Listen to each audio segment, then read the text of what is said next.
My name's Mark, I'm 26, and a few months ago I walked across a stage that was supposed to represent years of hard work, sleepless nights, and sacrifices that honestly still sting when I think about them. A master's degree in my field wasn't just a piece of paper to me. It was the culmination of long hours at the library, side jobs to pay rent, and countless moments where I had to tell myself, just push a little longer. I thought the graduation ceremony would be my family's moment as much as mine. That's what they kept telling me, anyway. We've got something special planned, my mom would say with that rehearsed smile she pulls out at every family dinner. My dad nodded along like some great surprise was in the works. My girlfriend, Emily, gave me this sly little smirk every time I asked her what was going on. You'll never forget it, she teased. I'll admit, part of me let my guard down. I thought maybe for once, they were genuinely excited for me. That maybe this would be one of those milestones families look back on for years. That optimism was foolish, I know that now. See, my family has always had this subtle way of reminding me that I'm secondary. Not outright rejection, not cruelty in the obvious sense, but this constant, low hum of favoritism and dismissal that I grew up with. My brother, Andrew, could do no wrong.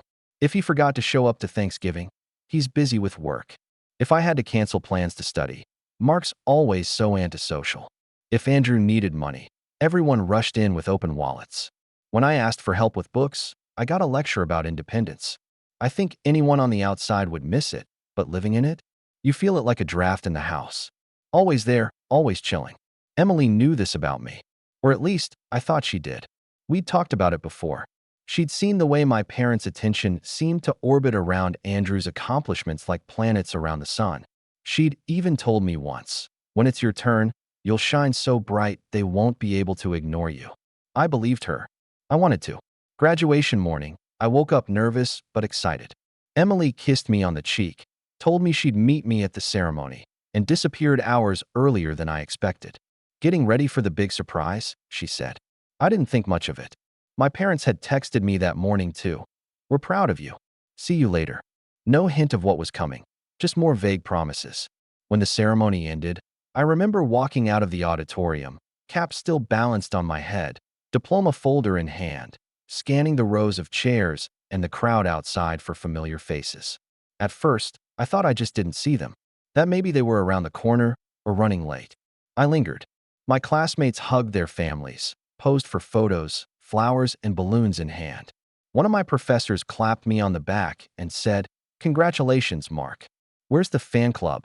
I laughed nervously and muttered something about them being stuck in traffic. But the truth? No one was there. Not my parents, not my brother, not Emily, not even my closest friends who'd promised to scream embarrassingly loud when my name got called. I walked out to an empty auditorium, the sound of cheers for other graduates ringing in my ears while I stood there alone with my degree folder. I went home that evening, silence gnawing at me. I told myself there had to be an explanation, a flat tire, a wrong time written down, something. But the longer I sat in my apartment, the heavier the air got. Hours later, I opened Instagram out of habit, and my stomach dropped. There they were. All of them. My family, my girlfriend, my friends, at a lake house barbecue. The caption under a group photo made my chest tighten so hard I thought I might be sick. Celebrating the real star. My brother, Andrew, grinning front and center, beer in hand, while everyone else clung to him like he'd just won a Nobel Prize. Emily had her arm draped over his shoulder, smile wide, like this was the moment she'd been waiting for all along. I just stared at the screen. My thumb hovered over the like button out of some bizarre instinct, but I couldn't do it. Instead, I shut the laptop without a word and sat there in the dark. The anger didn't hit right away. At first, it was this hollow emptiness, like someone had scooped out everything inside me and left nothing but air. Then it started to burn. A slow, crawling fire in my chest that made it hard to breathe. For 3 days, I didn't say anything. No texts, no calls, no confrontation. I didn't even answer when Emily tried to message me that first night. Just a quick, "Hope you're not mad. You'll understand soon." That made me want to laugh and scream at the same time. My parents didn't bother checking in. My friends, well, I guess I should stop calling them that. On the 3rd day, my phone buzzed. A group chat notification popped up, the same one we'd used for years to coordinate family holidays and birthday dinners. Against my better judgment, I opened it. And what I saw made me laugh so hard my stomach hurt. It wasn't joy. It wasn't happiness. It was the kind of laughter that comes from disbelief, from realizing just how far people are willing to go when you're not their priority. But that's where things started to shift. When I tell you that group chat message was the strangest mix of absurd and infuriating, I mean it. My phone lit up mid-morning with that familiar ding, and I remember just staring at the screen for a second before deciding, against all logic, to open it. Part of me expected some flimsy apology, maybe an explanation so paper-thin I'd see through it immediately. But what I found instead was like fuel poured directly onto the fire that had been smoldering in me for 3 straight days. The message was from my mom, written in her trademark cheerful tone, the kind of fake brightness she always put on when she knew she was delivering something unfair. Hey everyone, great weekend at the lake house. Let's plan another soon to celebrate Andrew's big promotion. Mark, hope you didn't mind us combining the celebrations. It just made sense since everyone was already there for him. I had to read it 3 times to be sure I wasn't hallucinating. Combining the celebrations. That was her excuse. As if my graduation, something I had poured years of my life into, was just some add-on event tacked onto the edge of Andrew's never-ending spotlight. And then, as if that wasn't enough to twist the knife, my brother chimed in almost immediately. Yeah man, no hard feelings. It was just better timing. Everyone wanted to be there for me since it's a career thing, you know? Your graduation is cool and all, but it's not really the same. You get it. I sat there, reading those words over and over again, my jaw tightening with each pass. Cool and all. That's what my degree was worth in their eyes. Emily finally spoke up in the chat too. We thought it would be fun to surprise you later instead of doing the whole ceremony thing. The lake house was such a good vibe, and everyone was already in party mode. We didn't want you to feel left out, though. Not feel left out. The irony of that line almost made me choke. They literally left me standing alone outside my own graduation ceremony, like some abandoned extra in a movie scene, while they threw a party without me. And now they were trying to spin it as though this was for my benefit, as though the thought of me had even crossed their minds. I didn't respond. I couldn't. The anger was so sharp I was afraid if I typed anything it would come out as incoherent rage. So I put the phone down, paced my apartment, and let that fire grow. The following days only added kindling. Emily came over 2 nights later, acting like nothing was wrong. She walked in, kissed me on the cheek, and said, "So, you're not mad, right?" Like she'd borrowed my hoodie without asking, not ditched me on the most important day of my life. I asked her point blank why she thought it was okay. She shrugged, like this was all common sense. "Babe, you know how your family is. Andrew's promotion was huge. If we split it, people would have had to choose, and honestly, most of them would have picked his thing anyway. It just made sense to keep everyone together. You wouldn't have wanted an empty ceremony, right?" That line, "You wouldn't have wanted an empty ceremony." It echoed in my head for hours after she left. She said it so casually, not even realizing she'd admitted the truth. They didn't think my accomplishment was enough to warrant attention on its own. They knew people wouldn't show up for me. So instead of pushing back, instead of standing by me, they went with the safe bet, Andrew. My parents doubled down too. The next Sunday, I got a call from my dad. His voice carried that same blend of authority and dismissal he'd used my whole life. "Son, don't take this personally. It's not a competition. Andrew's work promotion is just a bigger milestone in the grand scheme of things. Your degree is great, but it's just school. There'll be other graduations. Careers, though, those really matter." I remember gripping the phone so hard my knuckles turned white. I wanted to scream at him, to ask him if he even understood what it took to get to that stage, the hours of research, the papers, the rejections, the revisions, the exhaustion. But I didn't. I just let him ramble about how proud they were of both of us, though clearly one of us a little more than the other. Even my so-called friends got in on the act. One messaged me privately after the lake house photos had been posted. "Hey man, sorry we didn't make it to the ceremony. We figured we'd see you at the party anyway. Didn't realize you weren't coming. You should have said something." Said something? Said what? That I'd assumed my own graduation celebration might actually include me? It was like I'd fallen into some bizarre alternate reality where everyone else's logic made perfect sense to them, but left me questioning my own sanity. The worst part wasn't even the dismissal. It was the way they acted like I was being unreasonable for being upset. Emily started pulling away, saying things like, You're overreacting. You're making a big deal out of nothing whenever I try to talk about it. My mom sent me a long text about how family harmony depends on forgiveness and how I needed to be the bigger person. Andrew, of course, played the role of magnanimous sibling, sending me a casual, "Hope we're cool. Bro didn't mean to step on your moment." Step on my moment? He didn't just step on it. He crushed it, stomped it into the ground, and then threw a party on the remains. It became impossible to ignore the pattern. This wasn't just about graduation. It was the latest in a lifetime of moments where my needs, my achievements, my milestones were treated like optional side quests in the grand narrative of Andrew's life. When he got his driver's license, he got a car. When I got mine, I got handed a lecture about responsibility. When he barely passed a class, it was "he tried his best." When I aced mine, it was "don't get cocky." Every time, the scales tilted in his favor, and I was expected to smile and clap along. And now?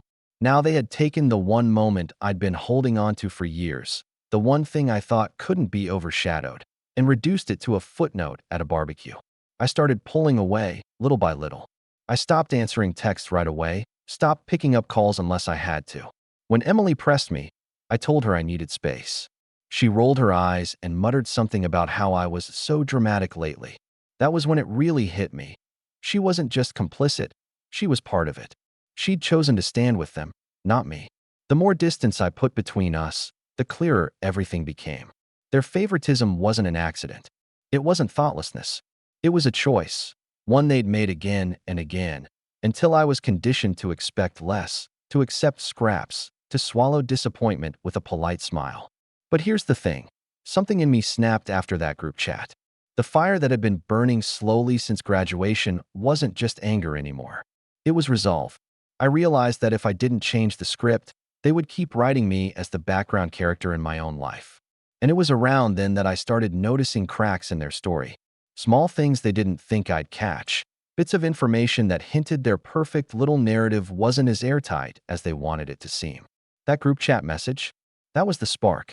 What came next was me deciding I wasn't going to just sit back and swallow it anymore. The day everything broke was one of those moments you can feel in your bones even before it fully unfolds. You know when there's tension in the air and everyone else pretends it's normal, but you're the only one who can see the storm clouds? That's how it felt. I'd already been carrying the weight of the graduation fiasco, the betrayal, the way they all acted like I was crazy for being upset, and I had been trying to keep myself distant. But then came the next hit, the kind that didn't just sting. It left me hollow. It started with another message in the family group chat, about 2 weeks after graduation. My mom posted, "Everyone, save the date.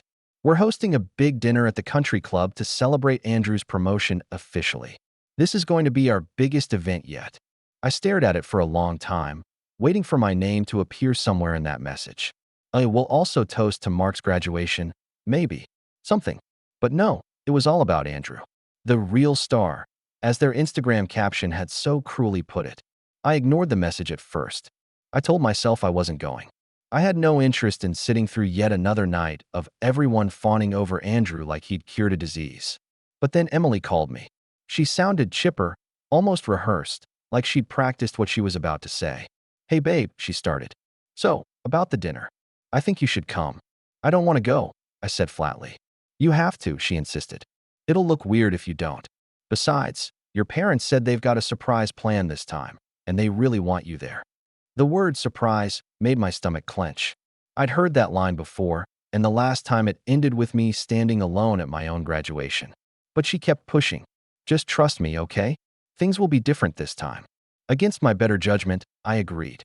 Maybe part of me wanted to test the waters, to see if there was even a shred of sincerity left in them. The night of the dinner, I pulled into the country club parking lot, already feeling like an outsider. Everyone else's cars were parked up front, but I ended up circling twice before I found a spot in the back. It was little details like that that always seemed to follow me. Never in the spotlight, always on the margins. When I walked inside, I was greeted by the usual chorus of polite smiles and half-hearted congratulations. "Hey Mark, good to see you. Congrats again on school, right?" The word school dripped from their mouths like it was a hobby, not years of grueling effort. Emily was already there, sitting with Andrew and my parents. She waved me over, but something about her smile felt off. Forced. Too wide. I joined them at the table, and almost immediately, Andrew leaned back in his chair with that smug grin I knew too well. "So, Mark," he said, swirling his wine glass. "I hear you've been a little sensitive about the graduation thing." I froze. The table went quiet for a second, and then my mom jumped in, her voice sugar-sweet. "Honey, don't take it the wrong way. We just thought Andrew's career milestone deserved the bigger spotlight. You'll have plenty of other graduations if you keep going with school." I wanted to walk out right then, but before I could, the servers started bringing out plates, and the dinner shifted into its next act. My dad stood up, clinking his glass for attention. "I want to make a toast," he announced, smiling broadly. I braced myself. "To Andrew," he said proudly, "for showing us what true hard work looks like, for climbing the ladder and making us all proud." The room erupted in applause. I sat there, silent, gripping my fork so tightly I thought it might snap. And then, as the applause died down, my mom added casually, "Oh, and let's not forget Mark, who also graduated recently. Great job, sweetheart." It was like someone patting a child on the head for finishing a puzzle. Dismissive. Afterthought. I swallowed the bitterness and tried to hold it together. But the real betrayal hadn't even landed yet. That came later in the evening, when my parents stood up again, smiling like hosts on a game show. "We have a big announcement," my mom said, her eyes sparkling. "We wanted to surprise Andrew tonight with something special to honor his achievements." The servers reappeared, carrying a large envelope on a silver tray. Andrew opened it, and I watched his grin stretch wider as he read aloud. "A down payment on a condo? Are you serious?" The room broke into cheers again. My parents clapped, tears in their eyes. "You've earned it," my dad said. "You deserve to start your next chapter in style." I sat frozen, the air sucked out of my lungs. A condo. They had given him a literal down payment for a condo. Meanwhile, I had worked 2 part-time jobs just to afford rent during grad school. I'd eaten instant noodles for weeks at a time, so I could afford textbooks. And when I'd asked for even a fraction of help, I'd been told to tough it out. That struggle builds character. Andrew turned to me then, smirking as he slid the envelope back into its case. "Guess being the golden child has its perks, huh?" The table laughed. Even Emily. That was the moment it hit me like a physical blow. She laughed. The same woman who had kissed me the night before my graduation, promising that my day would be unforgettable. She laughed right alongside them, as if all of this was one big joke at my expense. Something inside me cracked. I excused myself from the table, claiming I needed air. I stumbled out onto the patio, gripping the railing as if it was the only thing holding me upright. My chest felt tight, my hands were shaking. I thought about every sacrifice I'd made, every time I'd swallowed my pride, every time I'd told myself, maybe next time they'll see me.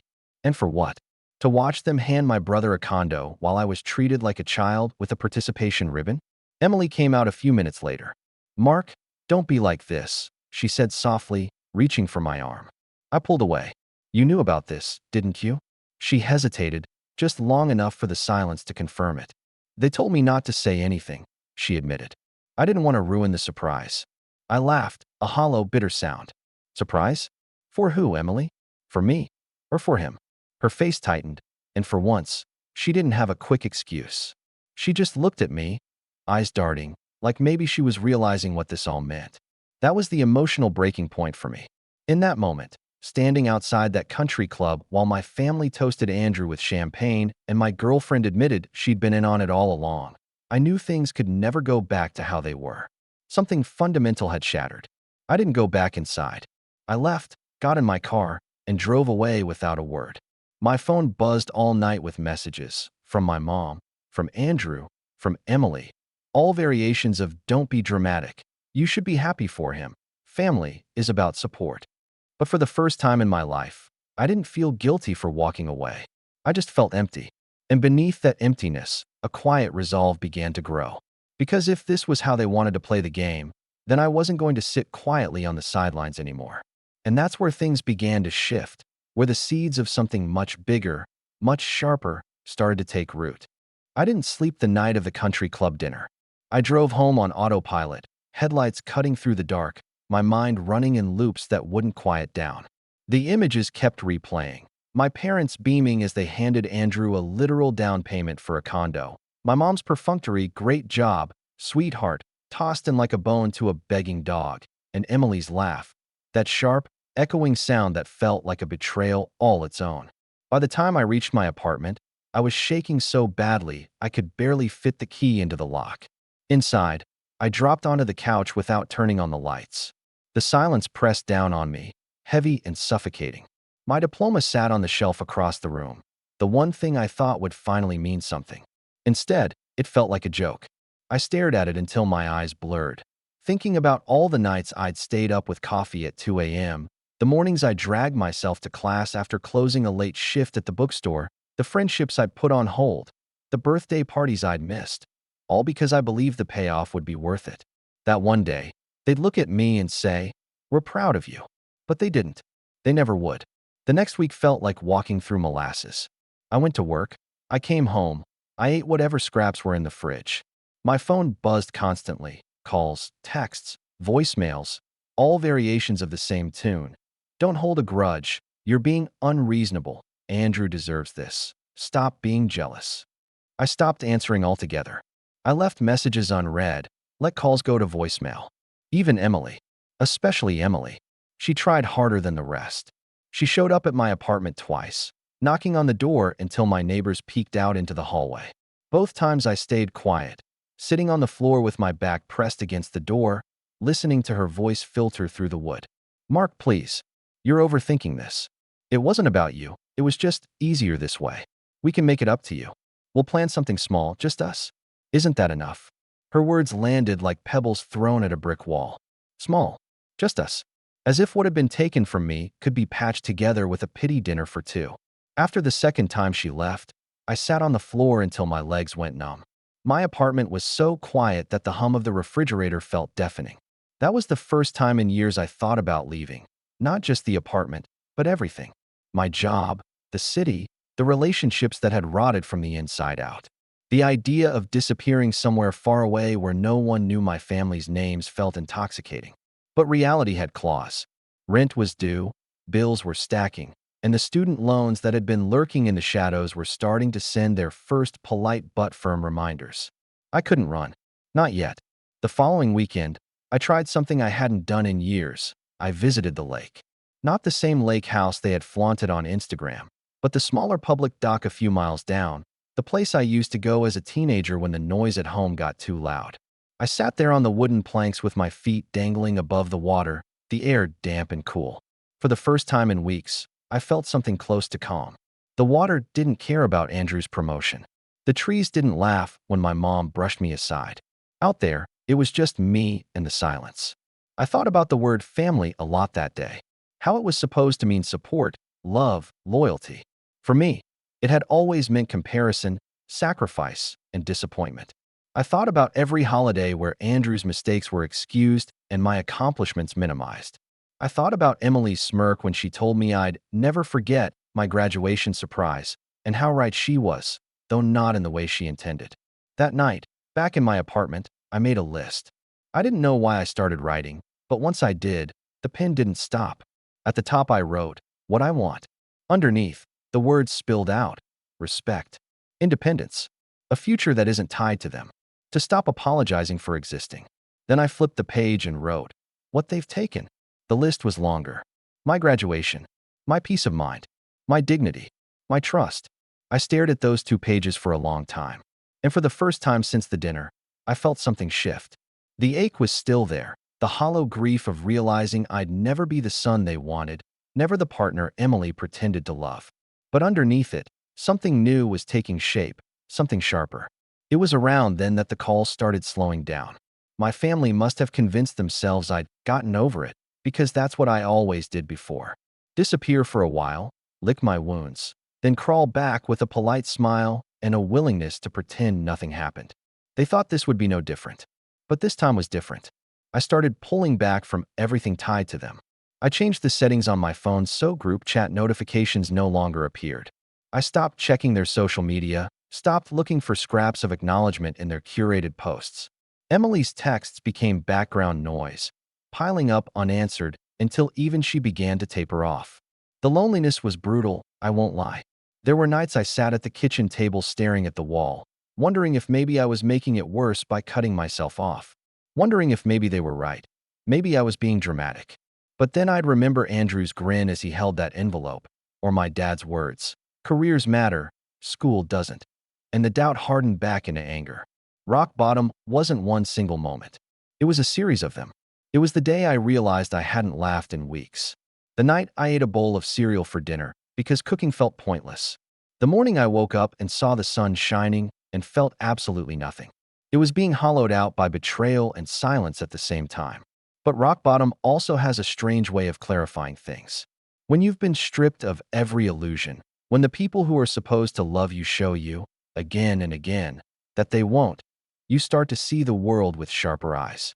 I started thinking less about what I had lost and more about what I still had and what I could build. The degree on the shelf was still mine, even if they mocked it. The late nights and sacrifices were still part of me, even if they pretended not to notice. And if they weren't going to give me respect, then maybe I'd have to take it in a different way. That seed of an idea scared me at first. I wasn't used to thinking about myself as someone who fought back. For years I'd been the peacemaker, the one who smoothed things over, the one who swallowed pain so the family could keep pretending everything was fine. But sitting there in my dim apartment, surrounded by silence and lists of what I wanted versus what they'd taken, I realized I couldn't keep playing that role. Because if I did, nothing would ever change. That's where I stayed for a while, low, quiet, invisible to them. They thought I was sulking. They thought I'd crawl back eventually.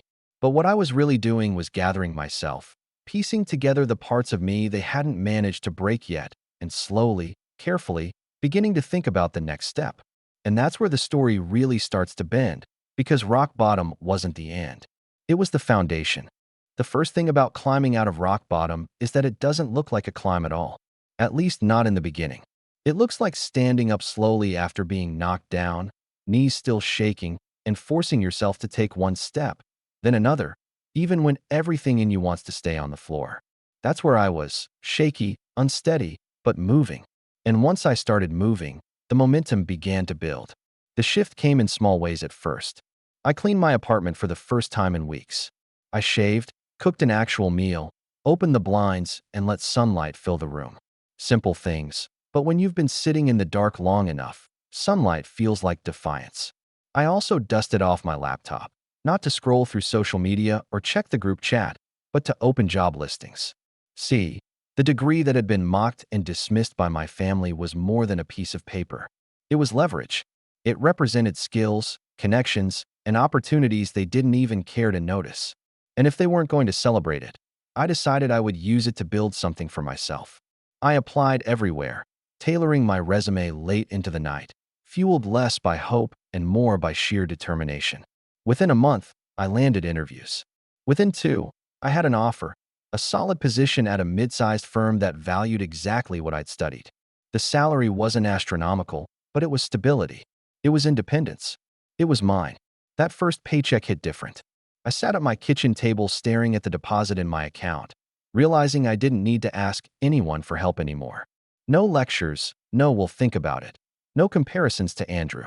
Just me, earning, standing, proving quietly that I wasn't as disposable as they wanted me to feel.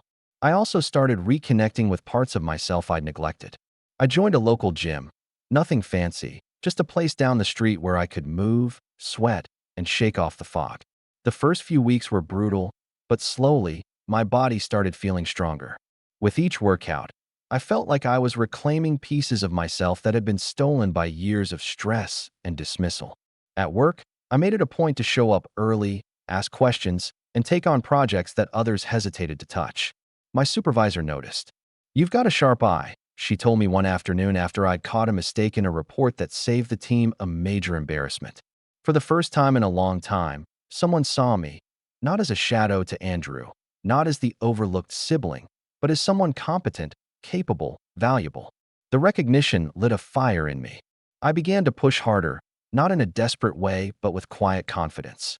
Each success built on the last, like stacking bricks into a foundation no one could tear down. Meanwhile, I cut the cord with Emily. It wasn't dramatic. I didn't want a screaming match or one of those toxic cycles of breaking up and making up. One evening, after ignoring her texts for weeks, I sent her a simple message. I can't do this anymore. You chose your side, and it wasn't mine. Then I blocked her number.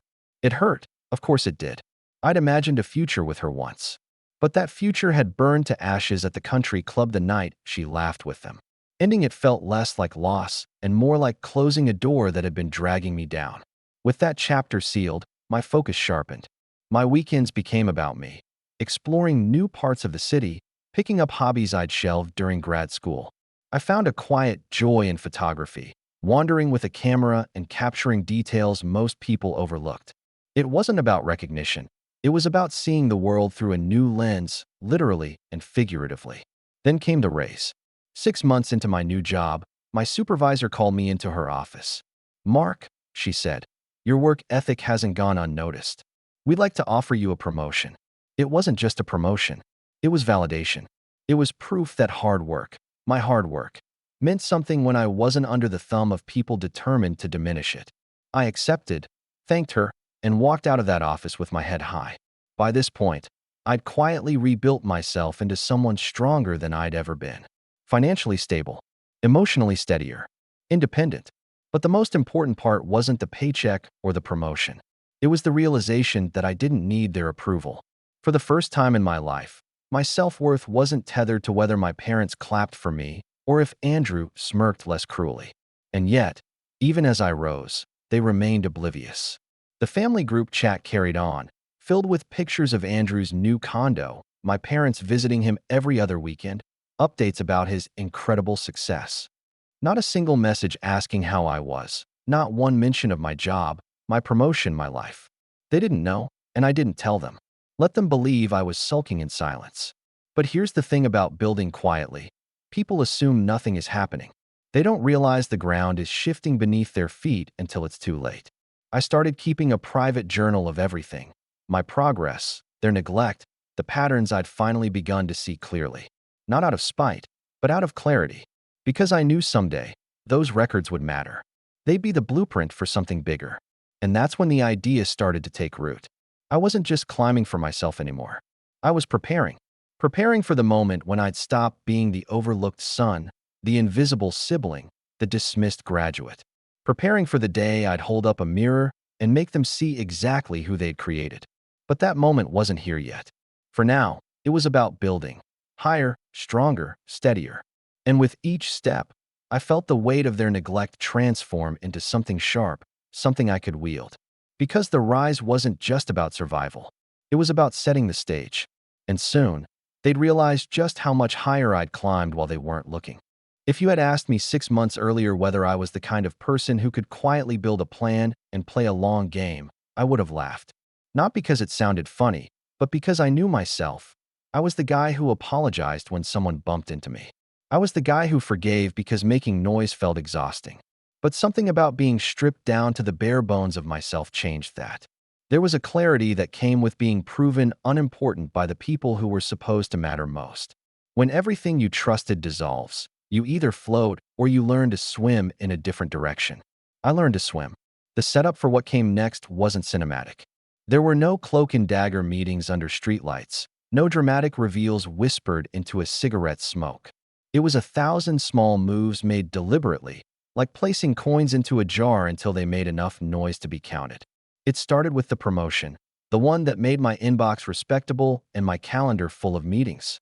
With responsibility came access to things I'd never had before: budgets, vendor lists, contracts.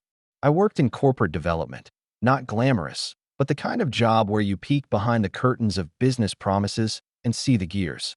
And those gears, they turn on paperwork, timing, and leverage. I kept a low profile at first. You learn fast in an office that attention is currency. Throw it around carelessly and people notice for the wrong reasons. So I shelved the theatrics and began collecting information like someone curating a museum. Careful, cataloged, and private. I read every contract that crossed my desk with a kind of personal hunger I'd never felt in school. Where my brother's life had been awarded a down payment like a trophy, mine was becoming a ledger of small, incremental victories. There was a stealthy pleasure in it. The more I learned about how deals were structured, how ownership could be held under shells and LLCs, how developers timed closings to coincide with tax benefits, the more the world looked like a game of edges and entries rather than destiny and favorites. Outside work, I built quiet redundancies. I opened a separate bank account, met with a financial advisor, the kind you don't tell family about because they'd only explain the right way to do things, asked for help, and started paying myself differently. Not extravagantly, but with intention. A friend from the photography class, Jenna, who shot weddings and rarely worked weekends, mentioned in passing that she did some freelance event coordination on the side. I wrote her a note and asked if she'd grab coffee. 6 months later, she was more than a friend. She was an occasional partner in logistics and someone who could, with the right pitch, prod vendors into sharing nondescript details about events, dates, and payments. Not illegal things, just the kind of information most people ignore because they're busy being performative at family dinners. Parallel to that, I quietly educated myself. Nights that used to be hollow and long turned into sessions with books about real estate law, corporate structures, and the little-known protections people put between themselves and responsibility. I took an online course in contract negotiation and read blogs full of real-life case studies where people's assumed security, a condo, a trust, a job, unraveled because of one overlooked clause. The knowledge felt like armor. It changed the way I walked into rooms. Where I'd felt powerless before, I now had context and vocabulary. I could read a deed and understand the implications. I began to wonder how carefully my parents and Andrew had made this look like destiny when it might have been something far more fragile. Then something else happened that felt like fate wearing sensible shoes. A vendor dispute landed on my desk involving one of the small construction firms that had handled renovations in our neighborhood. Their paperwork was messy, and someone in my department was complaining about how they'd lost an invoice. I dug in because I'm annoying that way now. I like answers. The invoices were shuffled, signatures blurred, and one of the files mentioned a client account with the name of a holding company I'd never heard of. I ran the name, and, to my surprise, it tied back, in a very circumspect way, to a property development firm that had worked with private clients in our county. One of those clients had a condo on the same block Andrew's family had just posted about. Coincidence? Maybe. But months of being ignored had put me in a place where I didn't accept coincidence as an endpoint. I kept following threads. Jenna helped with a contact she had at the club.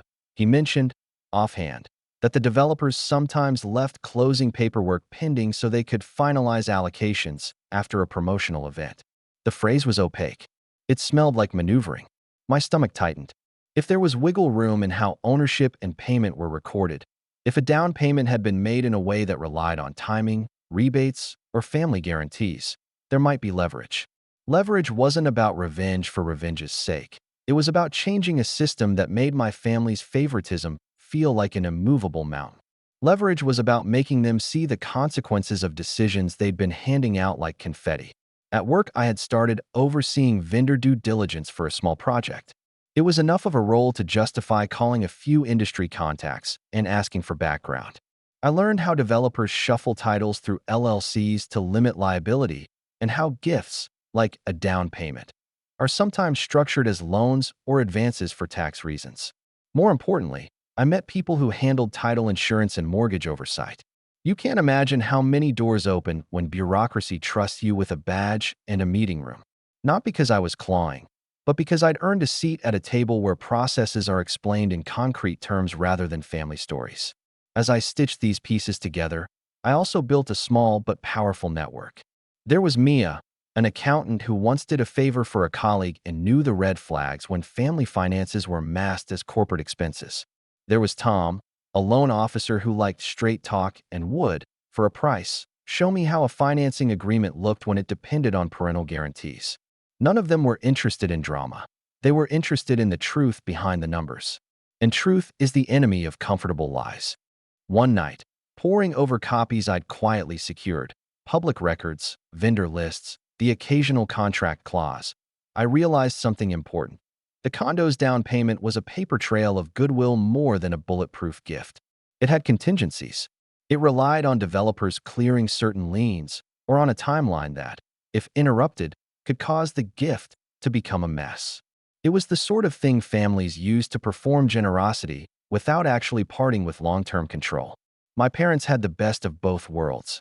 All the show, none of the risk. Or so it seemed. And that's the exact psychological pivot I needed. If their generosity was performative, then exposing the machinery behind it, not to ruin anyone, but to reveal the narrative, would humiliate them in the only language they respected, public credibility. I didn't want to ruin lives. I wanted them to feel the small, precise discomfort of being unmasked. For years, they'd shaped reality with appearances, brunches, toasts, Instagram posts. I intended to use their own tools against them: documentation, timelines, and a careful release of information that would force questions. Questions lead to explanations. Explanations lead to reality. Reality is stubborn. It doesn't accommodate curated narratives easily. By this point, I'd sharpened the certain parts of my plan. First, I needed absolute clarity. Dates, signatures, the name of the entity that technically held the down payment.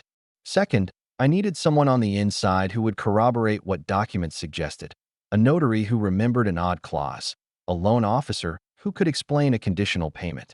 Third, I needed patience. The last thing I wanted was a messy leak that would let them smear me as bitter and attention-seeking. This had to be airtight, methodical, and above all, legally clean. I was not out to break the law. I was out to expose a carefully curated lie. What surprised me most during this phase was not the sleight of hand I uncovered, but how much I enjoyed the work. There is a certain beauty in systems, deadlines, clauses, the rhythm of contracts being executed. For someone who'd spent years trying to earn validation from people who refused to see him, being able to read a legal document and know exactly what it meant felt like a small, precise victory. It was quiet. It was mine. And then, 2 months into my collection of documents and phone calls, I found the hinge. It was a single line in a file I'd pulled from a county clerk's public records portal, a minor addendum to a purchase agreement, signed in a scrawl I recognized only because I'd seen it in other family-related filings. The addendum included a clause that effectively postponed final transfer of title until all promotional obligations were satisfied, and explicitly referenced an allocation payment to be formalized upon event completion. Translation: the down payment had been documented in a way that allowed the developer to delay recording full ownership until certain conditions were met, conditions the family controlled via their social standing and the club's events calendar. In plain English, the gift was performative, contingent, and reversible under certain technical circumstances. In other even plainer words, their show of generosity could be interrupted by the kind of legal question no one expected to be asked. The condo was not a monument. It was a paper construct waiting for a nudge. My heart thumped in a way that had nothing to do with panic and everything to do with the adrenaline of possibility. This was not a slam dunk, and it wasn't an immediate victory. It was, however, a hinge, a place where pressure could be applied and leverage extracted. The realization settled over me like cool water. Everything I had been building, the job, the network, the quiet study, the patient cataloging of details, had led to this small, amazing, dangerous little sentence. I closed the file, took a breath, and for the first time in months smiled without the taste of acid at the back of my throat. I was no longer simply angry. I was prepared. I was methodical. I had a plan that didn't require theatrics, just time, documentation, and the willingness to let truth do most of the work. There were still risks. There were things I didn't yet know: the developer's tolerance for public scrutiny, whether the clause could be defended in court, how my parents would react if the curtain was pulled back. But for the first time, the path forward had clarity. I could see the pieces I needed and the order in which to place them. That night, I called Jenna and asked if she could meet me in the morning. I drafted a message to Mia and Tom, careful and clinical, asking for their input on a paper trail and whether certain clauses could be challenged without firing off a legal war. I made a list of names, dates, and questions, and then I put the file back in its folder like someone setting a loaded tool on a workbench, ready for measured use. I didn't feel triumphant. I felt cold, precise, and oddly calm. The anger that had once burned hot was now a steady engine. I'd built a quiet infrastructure of competence, and now the infrastructure had unearthed a vulnerability. What I didn't know, and what I was about to find out, was whether I would use that vulnerability to demand real change or to take something back in a way that would burn bridges beyond repair. Either way, the moment of decision was close. The first move required patience, the second required nerve, and the third would be irreversible. The moment I decided to act, everything I'd done until then felt like assembling a clock. Careful gears, measured clicks, no dramatic flourish, only precise movement. I didn't want a scene. I wanted an effect so clean it would leave them scrambling to explain themselves while I sat back and watched the veneer peel. Revenge, to me then, wasn't about spectacle. It was about truth doing the work. If they'd built their status on curated appearances, I'd give them a very public audit. I began with timing. I knew when the condo closing was scheduled, a few weeks out, based on a note I'd found in a vendor file and a casual mention someone at the club had let slip. That window was everything. Close enough that any delay would be visible and painful, but far enough that I could move strategically. I marked the date and structured the plan backward from there. Step 1. Formalize what I already had.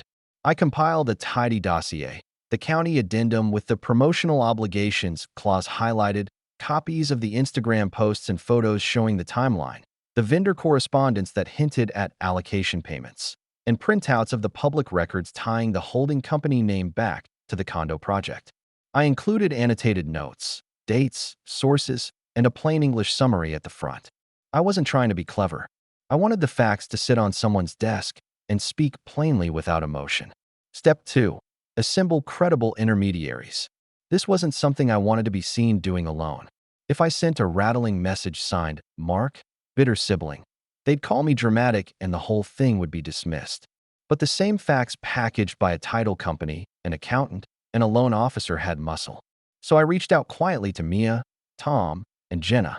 Each of them had already seen snippets of what I was working with, and each agreed to help.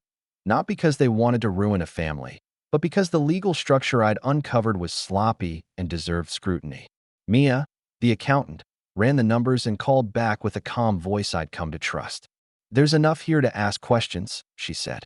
"Contingent clauses are not inherently illegal, but if the developer or the family misrepresented the terms to the lender or to title insurance, that's a problem." Tom, the loan officer, confirmed that lenders sometimes rely on documentation being recorded in a certain way before advancing funds. And if the recording was conditional, the bank could refuse to finalize financing until clarity was provided. Jenna agreed that the club's vendor contact could corroborate the odd timing language in earlier emails. They weren't playing along with my anger.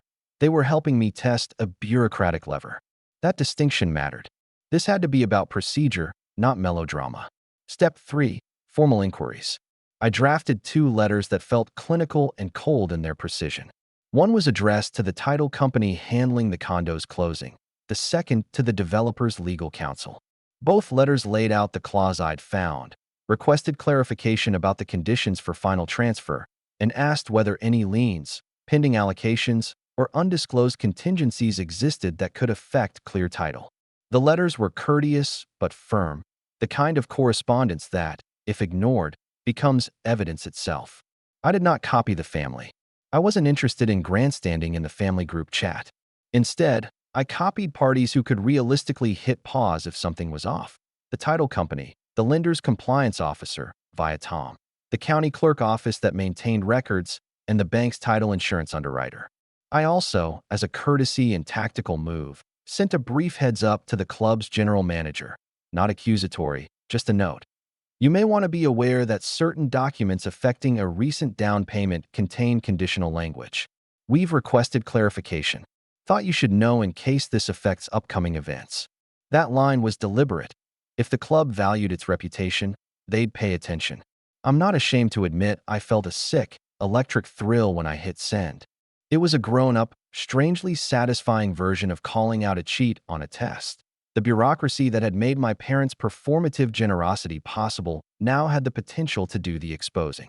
Then came waiting, the boring, necessary kind that most people confuse with cowardice. I call it patience. Patience gives institutions time to do what they do, respond, audit, and, if needed, freeze. Responses were not immediate, but they were faster than I'd expected. The title company wrote back in 2 business days with a formal acknowledgement and a request for an appointment to review the chain of title. Tom's compliance contact answered with the bluntness only compliance teams have. We will place a courtesy hold on funding pending verification of recorded documents. Translation: The lender wouldn't wire the money until they were sure title could be delivered clean. The developers' counsel asked for an extension and a meeting with a local notary who'd been present at the addendum signing. Jenna's club contact responded that they'd received my note and would be reviewing internal records. Those words, hold, pending, verification, were small administrative things, but they translated into immediate, practical delay. A down payment that had seemed to convert into ownership could now hang in limbo, subject to a check that would inevitably drag family attention to the courthouse rather than the Instagram feed. I knew what a pause like this would do emotionally. It would force the family to shift from celebration to explanation, and explanations are where curated narratives tend to unravel. Still, I didn't want to create a feeding frenzy. I wanted the process to be surgical.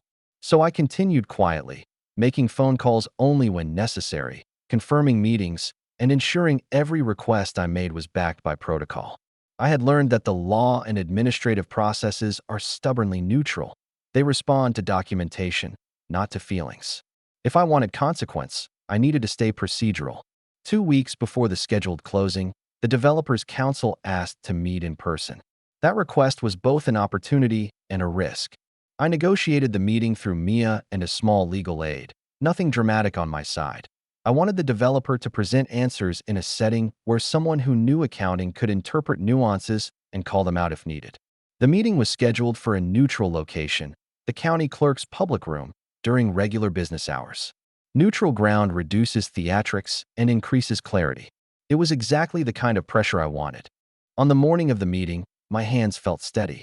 I took the dossier, made one last copy for the clerk's file, and arrived early. The developer's team showed up with counsel in a sensible suit, a stack of documents, and an expression I interpreted as annoyance more than fear. They explained the clause as they always had: standard promotional language, conditional allocations, timing to accommodate events. Their words were polite, practiced, and protective. Mia was patient.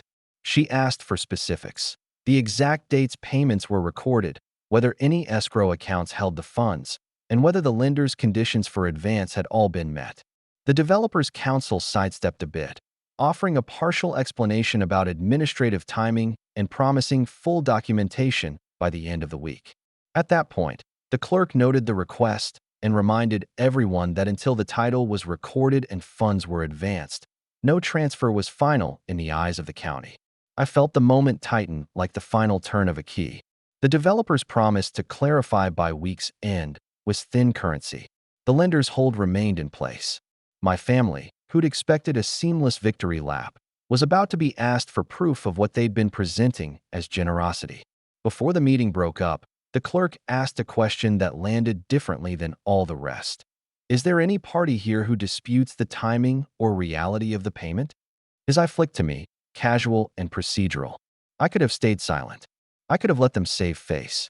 But silence had been my family's weapon for years, their omission and passing over. I'd learned that not speaking up lets narratives calcify. I'm not disputing the gift, I said, my voice level. I'm requesting clarity because I represent an interested party who wants assurance that the documentation reflects what's been represented. The words were small, a kind of bureaucratic truth-telling. The clerk nodded, made a note, and added that given the questions on record, the county would set a small administrative review to confirm the chain of title before recording. On my drive home, I felt hollow and electric. The strategy had worked in the way it was supposed to. Leverage applied, pause initiated, scrutiny engaged. I didn't gloat. That wasn't the point. The point was that their narrative had been forced into a place where facts mattered more than appearances. The countdown then became a series of administrative rhythms, requests for documents, a recorded phone call with the developer's paralegal, a faxed ledger from an escrow account, and the lender's stern note that funding would not proceed until complete verification. I checked my inbox in a way I hadn't checked it in months, not for affection or approval, but to measure procedural momentum. Each time I saw a new response, I felt my hands steady a little more. And then, the final stroke I'd planned for, a succinct, tightly worded email to the family, sent through a process server only as a last resort that I never actually had to use. Instead, the title company's compliance officer made a short call the evening before the planned move-in. Due to pending verification, we are unable to record the deed tomorrow. We will notify all parties as soon as we have clearance. That sentence, neutral, administrative, utterly ordinary, was the fulcrum. It did not accuse anyone of wrongdoing. It did not demand punishment. It simply announced a factual barrier. The transfer could not proceed as promised until the record was clear. For my parents and Andrew, the announcement would be deflating. For me, it was a precise, legal ripple that would force them to answer uncomfortable questions. I didn't watch their faces when the hold became official. I didn't need to. I had engineered a situation where their performative generosity could no longer be assumed without backup documentation. I had leveraged the machinery of contracts and compliance to create a pause that would make the family's story fragile. I'd used their own tools, the county records they prized, the club they loved for image, the title company they trusted, to introduce scrutiny. That was where the first act of revenge landed, not in a shouting match or a viral post, but in the sterile language of institutions that don't care about family portraits. The condo's transfer was delayed. The down payment was no longer a neat Instagram caption. It had become a question on a clerk's desk. Their celebration was interrupted by a process, and processes, as I'd learned, often demand answers. There was one move left I hadn't executed yet, a step I'd saved for when the family's panic would be most visible. A carefully timed release of certain documents to the one place my parents would feel pressure most acutely, the club's board and their social circle. I could pull that lever, but pulling it would change everything in a way I couldn't unmake.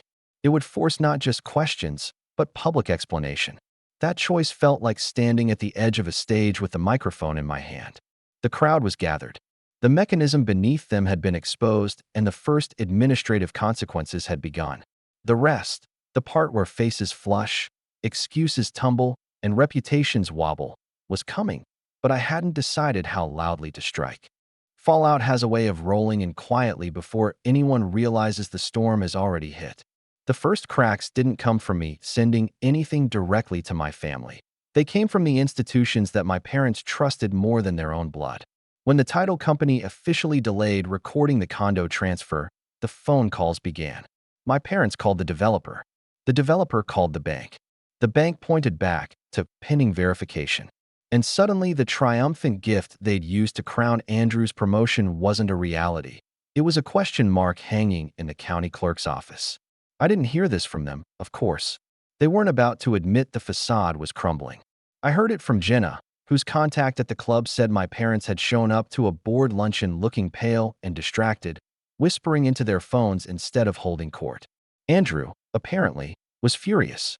He'd already moved some of his things into the condo, invited friends over to show it off, even posted a smug Instagram story with the caption, "New digs, new era."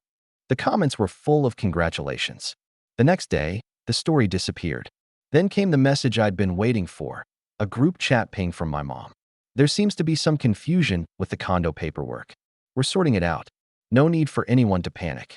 She tried to sound casual, but her tone had cracks in it. A half hour later, Andrew followed with, "Mark, did you say something to someone? Because this is feeling suspicious." I didn't answer. Silence, after years of being silenced, had become my weapon. The escalation came when the club's board sent out a short notice to members. Due to an inquiry into recent transactions involving promotional allocations, we will be conducting an internal review of event-related financial arrangements. The email wasn't dramatic, but it spread like wildfire through their social circle. Questions started bubbling. What inquiry? Which allocations? Who was involved? My parents prided themselves on their spotless reputation in that circle, and now their generosity was being spoken of in hushed, skeptical tones over martinis. The calls to me started then. At first, polite. "Mark, honey, we'd like to talk. There seems to be some misunderstanding." Then sharper. "Mark, you're damaging the family name. This is petty." And finally desperate. "Please, for Andrew's sake, don't make this worse." But it wasn't me making it worse. It was their own choices, laid bare under the light of documentation. The condo transfer was officially frozen until the county completed its review. The bank issued a notice of extension fees, charges that would come out of my parents' pockets. The developer, nervous about scrutiny, began distancing themselves, hinting they might walk away if questions weren't resolved. The meltdown came at a dinner weeks later, one I didn't attend but heard about from Jenna's friend. My father apparently snapped when someone at the club casually asked how Andrew was liking that place he almost got. My mom tried to smile it off, but Andrew, red-faced, slammed his glass down and hissed. We were humiliated. Humiliated. By then, the documents I'd prepared had found their way, not directly from me, but through channels I knew would circulate them. A board member had copies.